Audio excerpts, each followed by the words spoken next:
बोलो श्री राम जय राम। बोलो श्री राम जय राम।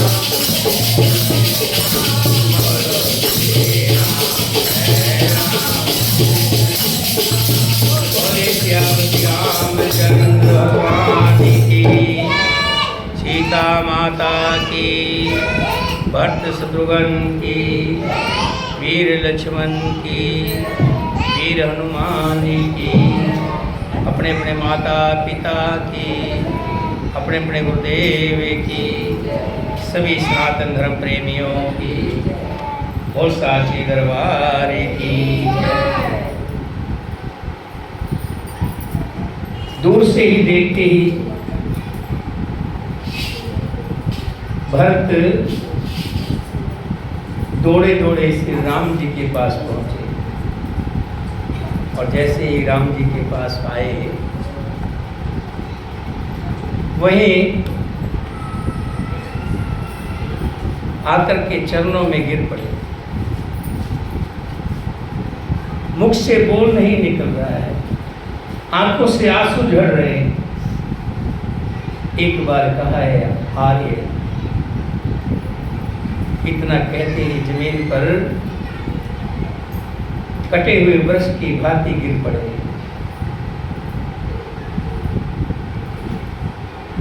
शत्रुघ्न भी आए, दंडवत हो गए। श्री राम ने दोनों को देखा है और उठा करके अपने हृदय से लगा लिया है, छाती से लगा लिया।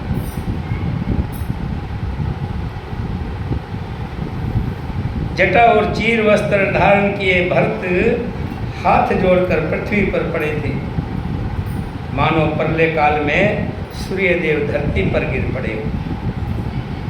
उनको उस अवस्था में देखना किसी भी स्नेही शब्द के लिए अति कठिन था। श्री राम ने उन्हें देखा और जैसे तैसे किसी तरह पहचाना, क्योंकि भरत का मुख उदास था, वे बहुत दुर्बल हो गए थे।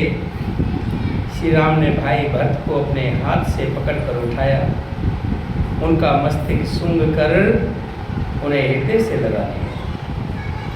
इसके बाद रघुकुल भूषण भरत को गोद में बिठाकर श्री राम ने बड़े आदर से पूछा कि हे तात, पिताजी कहाँ थे कि तुम इस वन में आए हो? कि मुझे मालूम है पिताजी जीते जी अपने बच्चों को कभी भी वन में नहीं गए। उनके जीते जी तुम वन में नहीं आ सकते थे। मैं दीर्घ काल के बाद दूर से नाना के घर से आए हुए भरत को आज इस वन में देख रहा हूँ, परंतु मैं ये क्या देख रहा हूँ कि आपका शरीर बड़ा दुर्लभ हो गया है। तात, ये बताओ कि तुम वन में क्यों आए हो? ये भाई महाराज जीवित तो है ना? कहीं ऐसा तो नहीं कि वे अत्यंत दुखी होकर सहसा परलोक को स्वर्गवासी हो गए हों, इसलिए तुम्हें समय यहाँ आना पड़ा हो। हे सौम्य, हे भरत, तुम अभी बालक हो, इसलिए परंपरा से चला आता हुआ तुम्हारा राज्य नष्ट तो नहीं हो गया है। कभी किसी दुश्मन ने आकर के आक्रमण तो नहीं कर दिया है जिससे तुम्हारा राज्य छीन लिया। सत्य पराक्रमी तात भरत, तुम पिताजी की सेवा शुश्रूषा लगातार करते तो हो ना? जो धर्म पर अटल रहने वाले हैं तथा जिन्होंने राज्य सूर्य एवं अश्मेश यज्ञों का अनुष्ठान किया है, वे सत्य प्रतीक महाराज दशरथ सकुशल तो है ना?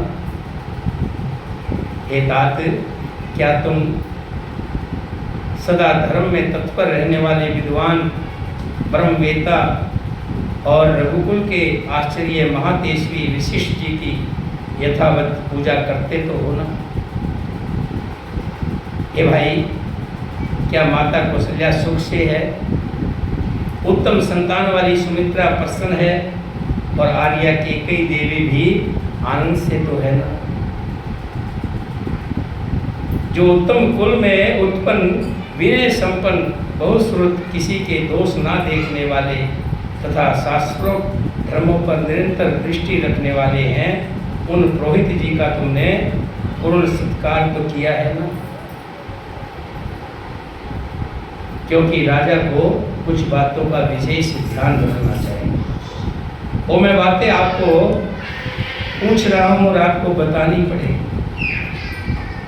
कि राजा को हवन विधि के ज्ञाता, बुद्धिमान और सरल स्वभाव के जिन ब्राह्मण देवताओं को तुमने अग्निहोत्र कार्य के लिए नियुक्त किया है, वे सदा ठीक समय पर आकर क्या तुम्हें ये सूचित करते हैं कि इस समय अग्नि में आहुति दे दी गई, अब अमुक समय में हवन करना है। ये पुरोहित का फर्ज बनता है। इसलिए जो कुल के पुरोहित होते हैं वो आकर के बार बार बताते हैं,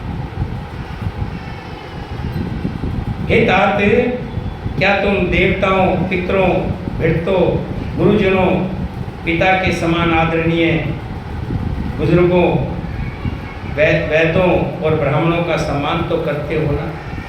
ये राजा का पहला कर्तव्य है। जो वैद्य होते हैं, आजकल तो डॉक्टर होते हैं, आजकल के डॉक्टर तो प्रोफेशनल हो गए हैं, लेकिन पहले के डॉक्टर प्रोफेशनल नहीं होते थे। वो अपना कर्तव्य समझते थे कि जो भी तकलीफ में आता है, शारीरिक तकलीफ में आता है, तो उसका इलाज करना डॉक्टरों का कर्तव्य होता है, फर्ज समझते थे। ऐसे लोगों का ध्यान रखना एक राजा का फर्ज है। जो वृद्ध हैं, जो ब्राह्मण हैं और जो आदरणीय हैं। ये भाई, जो मंत्र रहित श्रेष्ठ बाणों के प्रयोग तथा मंत्र सहित उत्तम अस्त्रों के प्रयोग के ज्ञान से संपन्न और अर्थशास्त्र, राजनीति के अच्छे पंडित है, उन आश्चर्य सुंदभा का क्या तुम आदर सत्कार करते हो या नहीं? क्या तुमने अपने ही समान सूरवीर, शास्त्रज्ञ, जितेंद्रिय, कुलीन तथा भारी चेष्टाओं से ही मन की बात समझ लेने वाले व्यक्तियों को मंत्री बनाया है?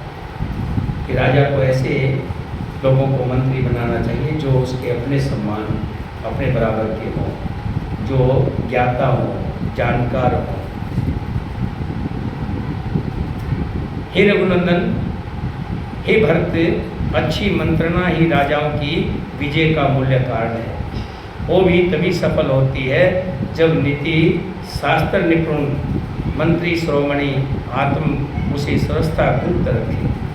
क्योंकि राजा को जब भी कोई कार्य करना हो, कार्य की बात करनी हो, तो अपने गिने चुने लोगों के साथ सलाह मशवरा करके, और जो भी बात करें, जो भी वो बात बाहर ना जाए।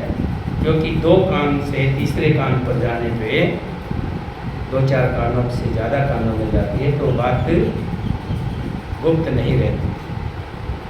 और जब तक जो कार्य आप संपन्न करना चाहते हो,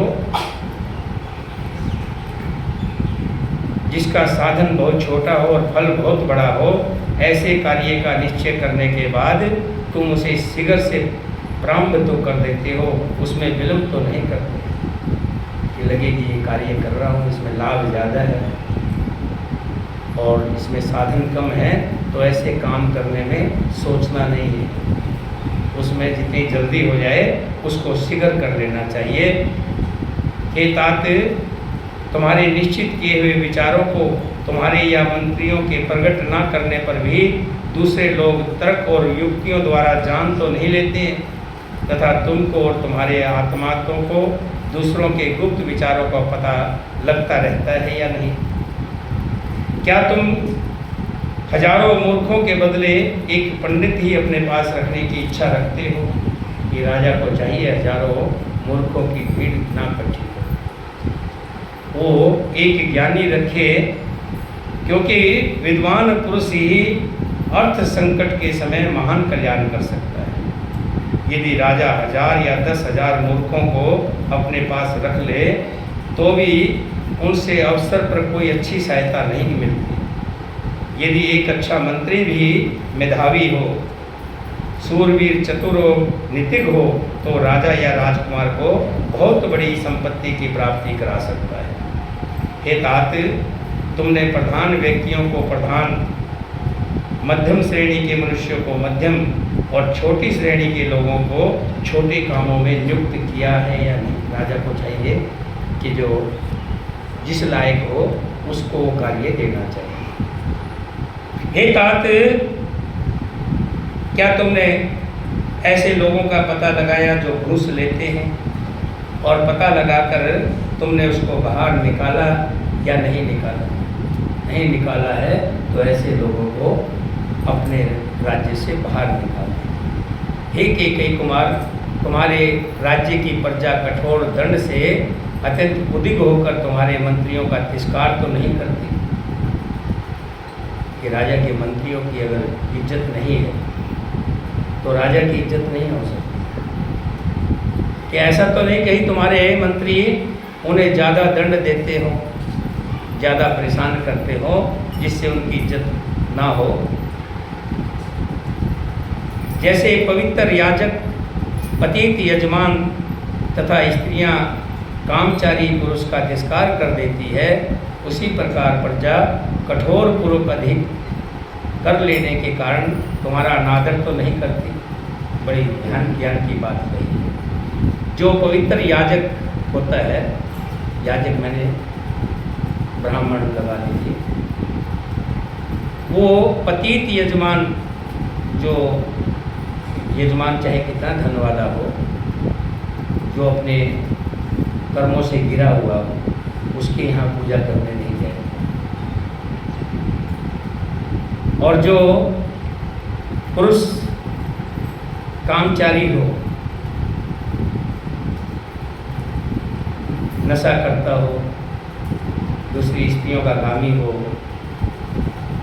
या बुरे कर्मों में फंसा हुआ हो, तो स्त्री भी उस पुरुष का भी तिरस्कार करते हैं। और इसी तरह से राजा को के कठोर पूर्ण व्यवहार से प्रजा भी उसके खिलाफ हो जाती है। जो शाम दाम आदि उपायों के प्रयोग में कुशल राजनीतिक शास्त्र का विद्वान, विश्वासी, वृत्तों को घोड़ने में लगा हुआ सूर, मरने से ना डरने वाला तथा राजा के राज्य को हड़प लेने की इच्छा रखने वाला है, ऐसे पुरुषों को जो राजा नहीं मार सकता, वह स्वयं उसके हाथों से मारा जाता है। आपको ध्यान रखना है कि कोई आपके राज्य में ऐसा तो नहीं है जो आपका विरोध करता हो और आपसे जलन रखता हो, उस ऐसे व्यक्ति को तुरंत मार देना चाहिए। अगर आपने नहीं मारा तो वो आपको मार करके आपका राज्य हड़प लेगा। क्या तुमने सदा संतुष्ट रहने वाले शूरवीर, धैर्यवान, बुद्धिमान, पवित्र, कुलीन एवं अपने में अनुराग रखने वाले रणकद्रक पुरुषों की सेनापति बनाया है या नहीं? ये जो सेनापति है कमज़ोर तो नहीं है। कि जिसका सेनापति ही कमज़ोर होगा तो उसकी सेना कहाँ मजबूत? क्या तुमने सदा संतुष्ट रहने वाले शूरवीर, बुद्धिमान, पवित्र, कुलीन और अपने में अनुराग रखने वाले रण कर्मदक्ष पुरुषों को ही सेनापति बनाया है? तुम्हारे प्रधान योद्धा सेनापति बलवान और युद्ध कुशल तो हैं। सैनिकों को देने के लिए नियत किया हुआ समुचित वेतन और भत्ता तुम समय पर देते तो हो ना? देने में विलंब तो नहीं करते। ये राजा की सबसे अच्छे राजा की पहचान है। वो अपने अधीन काम करने वाले कर्मचारियों को समय पर वेतन उनको देता है। यदि समय बिताकर भत्ता और वेतन दिए जाते हैं तो सैनिक अपने स्वामी पर कुपित हो जाते हैं और इसके कारण बड़ा भारी अनर्थ घटित हो जाता है। वेतन तो दिया, समय पर नहीं दिया। उस कर्मचारी के यहाँ पता नहीं कितने जब कोई तनख्वाह का टाइम आता है, काम करता है और समय आता है कि वेतन मिलेगा, और उसने जितना वेतन मिलना होता है उसके अनुसार वायदे किए होते हैं, चाहे वो राशन वाले को, कपड़े वाले को और किसी को, और समय पर वेतन नहीं मिलता है, 10 दिन 20 दिन लेट मिलता है, 1 महीना लेट मिलता है, तो उसकी क्या हालत होती है, ये जानना राजा का फर्ज है, ताकि उसको समय पर वेतन मिले। क्या उत्तम कुल में उत्पन्न मंत्री आदि समस्त प्रधान अधिकारी तुमसे प्रेम रखते हैं? क्या वे तुम्हारे लिए इच्छित होकर अपने प्राणों का त्याग करने के लिए हमेशा तैयार रहते हैं? ध्यान रखें कि एक राजा का ये कर्तव्य है कि उसके साथ जितने भी उसके सब बराबर के उन्होंने मंत्री बनाए हैं अपने नीचे, वो ऐसे होने चाहिए जो रात को राजा को जरूरत पड़े तो अपने प्राण देने के लिए भी तैयार हो जाए। जब भी प्राणों की बात आए तो प्राण भी न्यौछावर करने वाले। हे भरत, तुमने जिसे राजदूत पद पर नियुक्त किया है वो पुरुष अपने ही देश का निवासी होना चाहिए, जिसको भी राजदूत बनाए, बाहर के किसी व्यक्ति को राजदूत ना बनाए। विद्वान हो, कुशल हो, प्रतिभाशाली हो और जैसा कहा जाए वैसी ही बात दूसरे के सामने कहने वाला, सदस्य विवेक युक्त और बड़ा विद्वान होना चाहिए, जिसे आप राजदूत बनाएं। क्या तुम शत्रु पक्ष के 18 और अपने पक्ष के 15 तीर्थों की 3-3 अज्ञात गुप्तचरों द्वारा देखभाल की जांच पड़ताल करवाते रहते हो? राजा का फर्ज है कुछ ऐसे गुप्तचर रखने चाहिए जो आपके राज्य की सभी तरह की बातें आप तक पहुंचाते रहे। हे शत्रुसूदन, हे भरत, जिन शत्रुओं को तुमने राज्य से निकाल दिया वे यदि फिर लौट कर आते हैं तो तुम उन्हें दुर्बल समझकर उनकी उपेक्षा तो नहीं करते? अगर कभी किसी ने गलती की और उसको निकाल दिया और आकर के अक्षमा मान ले और फिर आप उसको रख लो, तो उसके अपने मन में वैसे ही उसकी गलती का बार बार उसको एहसास करा के उसको कमज़ोर तो नहीं करें। हे तात, तुम कभी नास्तिक ब्राह्मणों का संग तो नहीं करते हो? नास्तिक ब्राह्मण भी होते हैं, एक तो पूजा पाठ धर्म कर्म में लगा हुआ था, एक जो भगवान ब्राह्मण कुल में तो पैदा हुआ लेकिन भगवान को मानता ना, नास्तिक हो, क्योंकि वे बुद्धि को परमार्थ की ओर विचलित करने में कुशल होते हैं तथा वास्तव में अज्ञानी होते हुए भी अपने की बहुत बड़े पंडित मानते हैं। ऐसे पंडितों के संग में कभी नहीं आना चाहिए।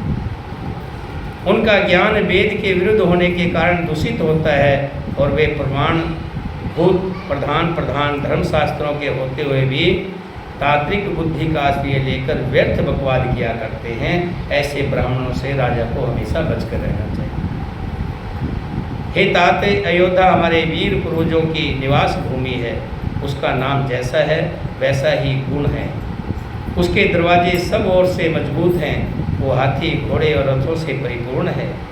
अपने अपने कर्मों में लगे हुए ब्राह्मण, क्षत्रिय और वैश्य सहस्त्रों की संख्या में वहाँ सदा निवास करते हैं।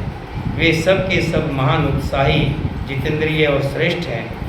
नाना प्रकार के राजभवन और मंदिर उनकी शोभा बढ़ाते हैं। वो नगरी बहुसंख्यक विद्वानों से भरी है। ऐसी अबुद्धशील और समृद्धशाली नगरी अयोध्या की तुम पूरी भली भांति रक्षा करते तो हो ना? हे रघुनंदन भरत, जहाँ नाना प्रकार के अश्मेश आदि महायज्ञों के बहुत से चयन प्रदेश अनुष्ठान स्थल शोभा पाते हैं, जिसमें प्रतिष्ठित मनुष्य अधिक संख्या में निवास करते हैं, अनेकोनेक देवस्थान, कौशले और तालाब जिसकी शोभा बढ़ाते हैं, जहाँ के स्त्री पुरुष सदा प्रसन्न रहते हैं, जो सामाजिक उत्सवों के कारण सदा शोभा संपन्न दिखाई देता है, जहाँ खेत जोतने में समर्थ पशुओं का अधिकता है, जहाँ किसी प्रकार की हिस्सा नहीं होती, जहाँ खेतों के लिए वर्षा के जल पर निर्भर नहीं रहना पड़ता, यानी नदियों के जल से ही सिंचाई हो जाती है, जो बहुत ही सुंदर और हिंसक पशुओं से रहित है, जहाँ किसी तरह का भय नहीं है, नाना प्रकार की खाने जिनकी शोभा बढ़ाती है, जहाँ पापी मनुष्यों को सरस का अभाव है, तथा हमारे पूर्वजों ने जिसकी भली भांति रक्षा की है, वो अपना कौशल देश धन्य धान्य से संपन्न और सुखपूर्वक बसा हुआ तो है ना, वहाँ किसी तरह की दिक्कत तो नहीं। हे तात, किसानों और गोरक्षकों से आजीविका चलाने वाले सभी वेश्य तुम्हारे प्रीति पात्र तो है ना, क्योंकि कृषि और व्यापार आदि में संलग्न रहने पर ही ये लोग सुखी एवं उन्नतिशील हो सकता है। जहाँ व्यापारियों का और किसानों का अनादर होता है, वो देश कभी तरक्की नहीं करता। उन व्यापारियों को इष्ट की भांति कराकर और उनके अनिष्ट का निवारण करके तुम उन पर सब लोगों का भरण पोषण तो करते हो ना, क्योंकि राजा को अपने राज्य में निवास करने वाले सब लोगों का धर्म अनुसार पालन करना चाहिए। जो राजा एक तरफ की सोचता है, एक व्यक्ति की सोचता है, वो राज्य बहुत दिनों में खत्म हो जाता है। क्या तुम अपनी स्त्रियों को संतुष्ट रखते हो ना? क्या वे तुम्हारे द्वारा भली भांति सुरक्षित तो हैं? तुम उन पर अधिक विश्वास तो नहीं करते, उन्हें अपनी गुप्त बात तो नहीं कह देते। शास्त्रों में लिखा है कि कोई खास ज़्यादा जरूरी ऐसी बात हो तो स्त्री को कम नहीं बताना चाहिए, क्योंकि स्त्री के मन में नहीं बसती। ऐसे ही किसी ने ये बात कही तो उसने कहा कि ऐसा नहीं हो सकता, क्योंकि अपनी अपनी पत्नियां सबको अच्छी लगती है, अपनी अपनी पत्नियों पे शुभ विश्वास करती है। जब ऐसा ही शास्त्र में कोई पढ़ रहा था तो किसी ने जिक्र किया कि पत्नियों को गुप्त बात नहीं बतानी चाहिए। एक बार बजमाने के लिए किसी बकरे का या किसी पशु का सिर काट करके वो व्यक्ति थैले में डाल के ले आया घर में और कहा कि इसको छुपा दो। पत्नी ने देखा इसमें खून लगा हुआ है, कहा कि मुझसे किसी की हत्या हो गई और ये मैं गलती से इसको सिर को काट करके ले आया। लेकिन 4 दिन बाद वो पूरी बात पूरे नगर में पहुंच गई और पुलिस ने आकर के दरवाजा खटखटाया। हाँ बताइए कि तुम्हारे घर में किसी व्यक्ति का सिर कटा हुआ है, ऐसा तो नहीं हो सकता। तलाशी ली जाएगी, तलाशी ली तो थैला निकला, थैले में जो बकरे वगैरह का जो खास पुलिस चली गई। तब उसको इस बात का विश्वास हुआ कि जो औरतें हैं उनको कोई बात बता दो तो गुप्त नहीं रहेगी, वो जल्दी फैल जाएगी, एक से दूसरे, दूसरे से तीसरे, तीसरे से चौथे। तो हे भरत, कहीं ऐसा तो नहीं है कि तुम गुप्त बातें अपनी औरतों को तो नहीं बता दो। जहाँ हाथी उत्पन्न होते हैं वो जंगल तुम्हारे द्वारा सुरक्षित तो नहीं है? सुरक्षित तो हैं, कहीं ऐसा तो नहीं है कि अब राज्य बसाने के उसमें आपने जंगलों को कटवा तो नहीं दिया है? जंगल भी होना बहुत जरूरी है। काम काज में लगे हुए सभी मनुष्य निडर होकर तुम्हारे सामने तो नहीं आते, अथवा वे सदा तुमसे दूर तो नहीं रहते, क्योंकि कर्मचारियों के विषय में मध्यम स्थिति का अवलंबन करना चाहिए। अर्ध सिद्धि का कारण यही है कि ऐसा नहीं हो कि काम करने वाले काम छोड़ करके तुम्हारे पास आ जाएं, अपने काम में ध्यान ना लगाएं, और ऐसा भी नहीं कि तुम्हारे से इतना डरते हो कि अपनी कोई अंदर की बात तुम्हें ना बता पाए। क्या तुम्हारे सभी किले धन धान्य अस्त्र शस्त्र यंत्र मशीन शिल्पी तथा धुरंधर सैनिकों से भरे पूरे रहते हैं? हे रघुनंदन, क्या तुम्हारी आय अधिक और व्यय बहुत कम है? तुम्हारे खजाने का धन अपात्रों के हाथ में तो नहीं चला जाता। कभी भी किसी भी व्यक्ति का, चाहिए तो राजा की बात है, कि जितनी कमाई हो उसका 1, 2, 3 हिस्से खर्च होना चाहिए। एक हिस्सा अपनी जरूरत को पूरा करने के लिए, दूसरा हिस्सा परिवार को, और तीसरा हिस्सा अपने माता पिता धर्म बुजुर्ग उनके ऊपर, और चौथा हिस्सा बैंक में जाना चाहिए, यानी बचत में होना चाहिए। हे रघुनंदन, देवता, पितर, ब्राह्मण, अभ्यागत, योद्धा तथा मित्रों के लिए ही तो तुम्हारा धन खर्च होता होगा ना। कहीं ऐसा तो नहीं किसी नशे में या वेश्यागमन में या कहीं और दूसरी बुराइयों में, जुआ वगैरह में आपका पैसा अर्थ खराब तो नहीं होगा। कभी ऐसा तो नहीं होता है कि कोई मनुष्य किसी श्रेष्ठ, निर्दोष और शुद्ध आत्मा पुरुष पर दोष लगा दे तथा शास्त्र ज्ञान में कुशल विद्वानों द्वारा उसके विषय में विचार कराए बिना हे लोग वसुदे अधिक दंड तो नहीं दिया जाता, किसी निर्दोष को दंड तो नहीं दिया जाता। ये ध्यान रखे, राजा का फर्ज बनता है। कोई मामला अगर ऐसा आ जाए, कोई निर्दोष व्यक्ति है, उसके ऊपर किसी ने इल्ज़ाम लगाया है, तो उसकी पूरी जानकारी करवा के ही उस पर दंड घोषित करे। अगर वो निर्दोष है तो उस पर दंड ना लगे। हे नरश्रेष्ठ, जो चोरी में पकड़ा गया हो, जिसे किसी ने चोरी करते समय देखा हो, पूछताछ से भी जिसके चोर होने का प्रमाण मिल गया हो तथा जिसके विरुद्ध चोरी का माल बरामद हो गया हो, और भी बहुत से कारण सबूत हो, ऐसे चोर को भी तुम्हारे राज्य में धन के लालच से छोड़ तो नहीं दिया जाता है। यानी कि किसी ने अपराध किया और कोई मंत्री या दूसरा जो आपका कर्मचारी है पैसे लेकर के उस अपराधी को छोड़ तो ना देता हो, ये भी ध्यान रखना राजा का काम है।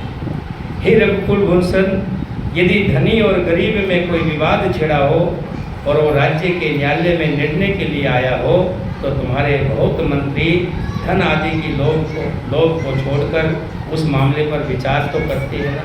कहीं ऐसा तो नहीं कि अमीर की तरफ झुक जाएं और गरीब को निर्दोष होने पर भी दंड दे दें। हे रघुनंदन, निरपराध होने पर भी जिन्हें मिथ्या दोष लगाकर दंड दिया जाता है, उन मनुष्यों की आंखों से जो आंसू गिरते हैं, वे पक्षपातपूर्ण शासन करने वाले राजा के पुत्र और पशुओं का नाश कर डालते हैं। यानी कि जो किसी के ऊपर ऐसा दंड दे दिया जो निर्दोष था, लेकिन वो कुछ बोलेगा नहीं, राजा के सामने क्या बोलेगा, ठीक है स्वीकार कर लेगा, लेकिन उसके आंसू जो गिरेंगे उससे राजा का परिवार नष्ट हो जाएगा। कहते हैं मत सता गरीब को, गरीब रो देगा, अगर वो रो दिया तो तुझे दुनिया से छोड़। हे भरत, क्या तुम वृद्ध पुरुषों, बालकों और प्रधान वैद्यों का आंतरिक अनुराग, मधुर वचन और धन दान, इन तीनों के द्वारा सम्मान तो करते हो ना। गुरुजनों, वृद्धों, तपस्वियों, देवताओं, अतिथियों, चित्त, वृक्षों और समस्त पूर्ण काम ब्राह्मणों को नमस्कार करते हुए ना करना चाहिए। राजा का फर्ज बनता है गुरुजनों को और बुजुर्गों को। बुजुर्ग ये ना देखें कि कौन बुजुर्ग है, बुजुर्ग तो बुजुर्ग है, जो अपने पिता के तुल्य है, चाहे कोई भी हो, उसको प्रणाम करना चाहिए। जो तपस्वी हो उनको प्रणाम करना चाहिए, देवताओं को प्रणाम करना चाहिए, अतिथियों को, जो घर में अतिथि आते हैं उनको प्रणाम करना चाहिए। जो पूजनीय वृक्ष हैं जैसे पीपल है, बरगद है, बेलपत्र है, ऐसे वृक्षों को प्रणाम करना चाहिए। और जो पूर्ण काम ब्राह्मण हैं उनको सदा प्रणाम करना चाहिए। हे महाभाग, संपूर्ण शास्त्रों के अर्थ को जानने वाले ब्राह्मण, पूर्वासी और जनपद आदि मनुष्यों के साथ तुम्हारे कल्याण की कामना करते हैं कि नहीं करते? कोई ऐसे लोग तो नहीं जो आपकी निंदा करते हो, ये पता लगाना राजा का काम है। और उस निंदा का कारण ढूंढ करके उस निंदा को दूर करना चाहिए। क्योंकि अगर छोटा सा भी अगर आपके बारे में गलत प्रचार होता है, वो बढ़ते बढ़ते बढ़ते बढ़ते पूरे क्षेत्र में फैल जाता है, जिससे राजा का पतन हो जाता है। नास्तिकता यानी कि भगवान को ना मानना, असत्य भाषण, झूठ बोलना, क्रोध करना, प्रमाद करना, दीर्घ सूत्रता, ज्ञानी पुरुषों का संग ना करना, आलस करना, नेत्र आदि पांचों इंद्रियों के वशीभूत होना, राजकार्यों के विषय में अकेले ही विचार करना, प्रयोजन ना समझने वाले विपरीतदर्शी मूर्खों से सलाह लेना, निश्चित किए हुए कार्यों का शीघ्र आरंभ ना करना, गुप्त मंत्रणा को सुरक्षित ना रखकर प्रकट कर देना, महाकलंकित आदि कार्यों का अनुष्ठान ना करना, मंगली कार्यों का अनुष्ठान ना करना तथा सब शत्रुओं पर एक ही साथ चढ़ाई कर देना, ये राजा के 14 दोष हैं। कि कभी भी आपके दुश्मन हैं तो एक साथ कभी भी सभी दुश्मनों के साथ पर चढ़ाई ना करें। ये लागू होते एक व्यक्ति के ऊपर भी, राजा के ऊपर बताया है। अगर इसको सूक्ष्म दृष्टि से देखें तो हर व्यक्ति के ऊपर लागू होते हैं। क्या कभी भी गली में अगर 3-4 इकट्ठे कोई हैं, आपके शत्रु समझे आपसे लड़ते भिड़ते हो, तो इकट्ठे सबके ऊपर एकदम से हमला ना करो। ये बहुत बड़ी बात कही है। और यहाँ तक कहा है जो मतलब व्यक्ति को नास्तिक नहीं होना चाहिए, परमात्मा को मानने वाला होना चाहिए। असत्य भाषण यानी कि झूठ नहीं बोलना चाहिए।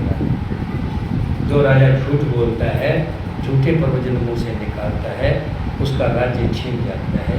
यानी कि राज्य लगा लो या अपना घर लगा लो, उसके घर का नाश हो जाता है। जो व्यक्ति क्रोध करता है